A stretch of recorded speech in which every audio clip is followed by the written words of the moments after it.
حسن المغربي سيكفريد. إخواني أخواتي المغاربة الأعزاء، السلام عليكم ورحمة الله تعالى وبركاته. مبروك يا مغرب، مبروك الفوز على بلجيكا، على المنتخب المتعجرف ديال بلجيكا.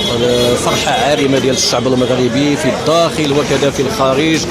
عدسلت الأجواء ديال المقابلة في المقهى. طبعا ما كتحلى المقابلة إلا في المقهى والجو ديال الإخوان المغاربة. هذا الجمهور المغربي اللي في قطر، الملعب كله بالأحمر، ملعب أحمر بامتياز. ألف مبروك يا مغرب، ألف مبروك. القلب غادي يطرطق إن شاء الله دابا ديال الأعداء الجزائريين الذين كانوا يمنون النفس بأن المغرب اليوم غادي يكون على موعد مع النهاية ديال الأحلام ديالو. فهذه كانت يالله نهاية البداية، وعاد بداية موفقة للمغرب إن شاء الله في مصاف الدول الكبرى في عالم كرة القدم. موت يا جزائري، موت يا نجس يا لقيط يا من تشجع أعداء المغرب. فعوت ما تكون كتحلى بالروح الرياضيه بعدا، والروح ديال الجوار والاخوه والترضي الجميل اللي عليك المغاربه يا ندل ابن اندال. ها انت تشجع الاعداء ديال المغرب، شجعت بلجيكا، ما شجعت فما ديتي والو، ما ديتي الحمد لله الا الطرش على فلاقك العفينتين. هذا هو ديدن، وهذا هو السلوك ديال اللقطاء ابناء النطف الهجينه. ألف مبروك يا مغرب، وحق للمغاربة أن يفرحوا وأن يزغردوا وأن ينصروا بلدهم العزيز، لأن ما كتعرف القيمة ديال النصر حتى كتكون محاط بجبان ندل من طينة الجزائري. فألف مبروك يا مغرب، ألف مبروك للمغاربة، ألف مبروك للجميع، وألف مبروك للملك ديال المغرب وللجمهور ديالنا حيثما كان، خصوصا في الخطوط الأمامية. ألف مبروك، كل شيء فرحان. شكرا لسائق هذه الشاحنة مسكين اللي عطى واحد لومبيونس للجمهور كامل. هذه الليلة هذه لن يرقد المغاربة على طعم النصر. هنيئا لك يا مغرب، هنيئا للمغاربة. وما كتكمل الفرحة إلا بالفقصة والترطيق ديال المغارة ديال العدو الجزائري البغيض النجس اللي كيضيع رزقه من أجل تفتيت البلد ديالنا. وكل ما يغيظ المغاربة كتلقاه سابق فيه إبليس. فتبا وتحسن وسحقا لك يا جزائري ناجس. ألف مبروك يا مغرب، ألف مبروك يا مغرب، ألف مبروك يا مغرب. لقيتني هذه المناسبة هذه في هذه نهاية الأسبوع في العاصمة الإسماعيلية مكناس، ومنها أنقل إليكم هذه الأجواء الفرحة من قرب المحطة ديال الطرقية، باش عما قليل إن شاء الله سأشد الرحال. ومع ذلك فما غادي نمشي حتى ندير هذا الفيديو الإخوان الأعزاء بطعم النصر. ألف مبروك يا مغرب، وألف مبروك للمغاربة. 2-0 ضد في الكأس العالم ضد منتخب من طينة بلجيكا، فراه شيء لا يصدق، والله إنه شيء لا يصدق. فتحية للأسود، تحية للأسود المغاربة. وفي الشاشة كنشوفوا المغاربة كيف يوزعون على بعضهم التهاني والفرح والتبريكات.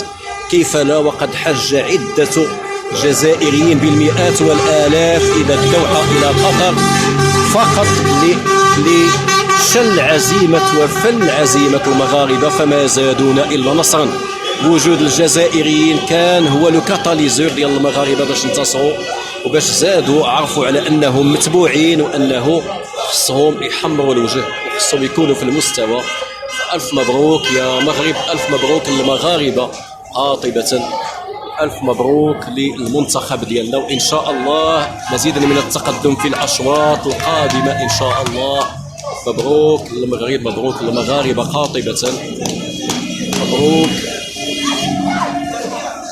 وحق للمغرب فعلا، حق للمغرب أن يفرح وأن يهلل، لأنه كأس العالم، كأس العالم اللي فيه واحد النكهة هذه السنة هذه، هذه الطبعة هذه ديال قطر طبعة ديال غياب اللقيط الجزائري. يلعب المغرب في غياب اللقيط ابن السفاح الجزائري، وبالتالي فإحراز ديال التقدم ديال المغرب في غياب الجزائريين وفي غياب عدة منتخبات منيت أمس بالهزيمة بحال تونس والسعودية كان واحد نذير شؤم، وكنا خايفين، وعزز من أحلام الجزائريين بأن يلتحق المغرب بتونس وبالسعودية، فأبى الله سبحانه وتعالى إلا أنه ينصر المغاربة وأنه يعطينا تميز، يعطي المغرب تميز في وسط الدول العربية، في وسط الأقطار العربية، لأن القطر الوحيد، المنتخب الوحيد اللي عنده تابعة قبح الله الجزائر، القطر الوحيد الذي فيه عنده واحد الجار ينصر الأعداء ديالو. والآن راه يبكي الدم هذا اللقيط الجزائري. فألف مبروك. أنا الفرح ديالي فرحان، فرح بالفوز على بلجيكا المتغطرسة اللي هزني في السماء، واللي كانت باغيه من البدايه تفرض ايقاع اللعب على المغاربه وتبين على ان المغاربه فقط هواة وانهم هم المحترفون، فصاروا منحرفين وصرنا نحن الهواة، نحن المحترفين الحقيقيين، ونحن هواة النصر. والنصر الفرح الثاني بهزيمه الجزائر، النجس الجزائري الذي مبروك للمغاربه. شكرا.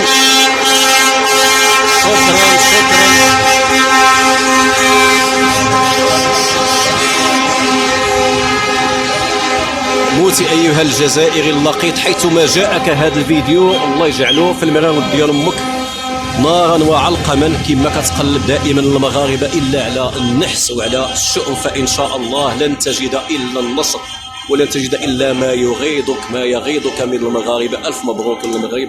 فعلا كانت واحد المقابلة قاسية، خصوصا في الشوط الأول، ومع ذلك فالمغاربة كانوا السباقين إلى التسجيل في الدقائق الميتة من الشوط الأول، ولو أنه كان هورجو، ولكن كان فعل حسن. فمقابلة 2-0 وفي وجود الجمهور الجزائري وفي غياب فرقة جزائرية، قبح الله التابعة الجزائرية، قبح الله الجزائر التابعة ديال الجزائر.